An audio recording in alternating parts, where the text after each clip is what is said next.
দর্শক, Iran Israel যুদ্ধের প্রেক্ষাপটে ইরানের পরিস্থিতি সম্পর্কে জানাতে সে দেশের রাজধানী তেহরান থেকে আমাদের সাথে সরাসরি যুক্ত হচ্ছেন তেহরান মেডিকেল ইউনিভার্সিটির পিএইচডি ফেলো ডক্টর হেদায়েতুল্লাহ সাজু।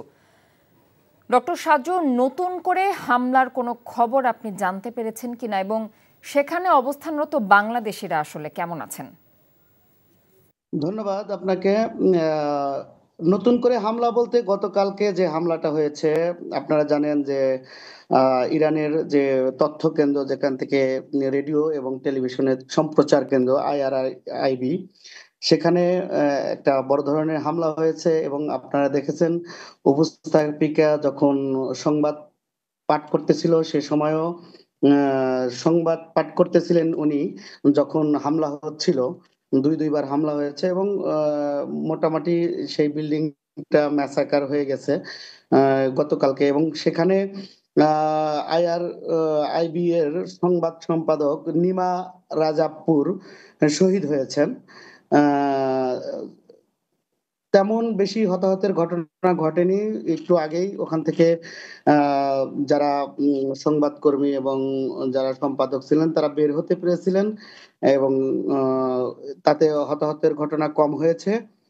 আর তাছাড়া বড় ধরনের কোনো হামলা ইরানে হয়নি। তবে ইরানের মোসাদের এজেন্ট যারা আছে তারা বিভিন্ন জায়গায় অগ্নি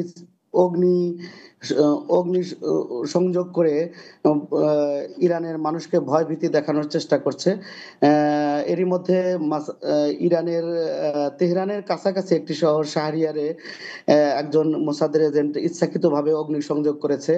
তাছাড়া লোরেস্থানে একজন মোসাদের এজেন্টকে ইরানি যুবকেরা ধরে তাকে শায়েস্তা করেছে, এই খবর আমার কাছে এসেছে। তাছাড়া ইরানের পররাষ্ট্রমন্ত্রী খুব দ্ব্যর্থ কণ্ঠে বলেছেন যে যখন ইসরায়েল তাদের হামলা, যখন তারা ইরানের ডিফেন্সের সাথে পারতেছে না, তখন তারা IRIB অর্থাৎ ইরানি সম্প্রচার কেন্দ্রটি ছিল একদম একটা সিভিল জায়গা, সেখানে এই কাপুরুষের মতো তারা হামলা করেছে। আর তাছাড়া আরো বলা যায় ইরানের প্রতিরক্ষা মন্ত্রণালয়ের জনসংযোগ বিভাগ আজ বিকাল দুপুরের পর 2টার দিকে একটি ভিডিও প্রকাশ করেছে যে আমেরিকার তৈরি F-35 বিমান, ইসরায়েলের F-35 বিমানকে কিভাবে ইরানের এয়ার ডিফেন্স অর্থাৎ ইরানের বিমান বাহিনীর প্রতিরক্ষা বিভাগ কিভাবে সেটাকে প্রোটেক্ট করতেছে, সেটার একটা ভিডিও আজকে প্রকাশ করেছে।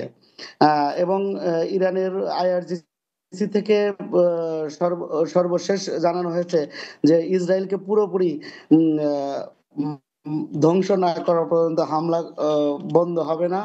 অপরদিকে তারা যদিও বিভিন্ন নিউজে বিভিন্নভাবে শোনা যাচ্ছে যে ইরান বলতেছে যে যুদ্ধ বিরতির জন্য ট্রাম্পকে অনুরোধ করতেছে, কিন্তু এখানে আমরা তথ্য পাচ্ছি যে ইরানকেই যারা ইসরায়েলের মিত্র দেশ আছে এই আরব বিশ্বের, তাদের মাধ্যমে ইরানকে প্রস্তাব দেওয়া হচ্ছে যে যুদ্ধবিরতির।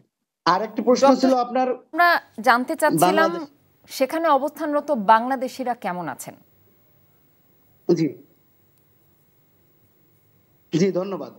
বাংলাদেশি ছাত্র ছাত্রী আছে যারা, তাদেরকে এবং যারা ব্যবসায়িক কাজে বাংলাদেশ থেকে এখানে এসেছিলেন এবং যারা বৈধ, তারা কেউ যদি বাংলাদেশ থেকে বাংলাদেশে যেতে চান আর কি, তো আমাদের বাংলাদেশের এম্বাসি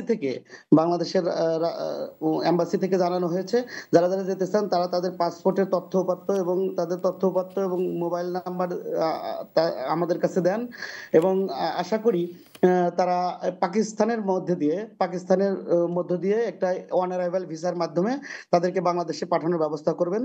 এই একটা প্রস্তুতি চলছে। তাছাড়া অ্যা আপনারা জানেন যে ইতিমধ্যে জানতে পেরেছেন যে অ্যা অ তেহরান খালি করার কথা বলা হয়েছে। কারণ তেহরানে আরো বড় ধরনের হামলা হওয়ার আশঙ্কা আছে। সেজন্য অ্যা বাংলাদেশ এম্বাসির পক্ষ থেকে বলা হয়েছে এবং যারা বাংলা ভাষাভাষী বা বাংলাদেশী আছেন তেহরানে তারা তেহরান থেকে অদূরে একটা শহরে যে জায়গায় কম ঝুঁকিপূর্ণ সেই সকল জায়গায় তাদেরকে স্থানান্তর করা হচ্ছে। তাদেরকে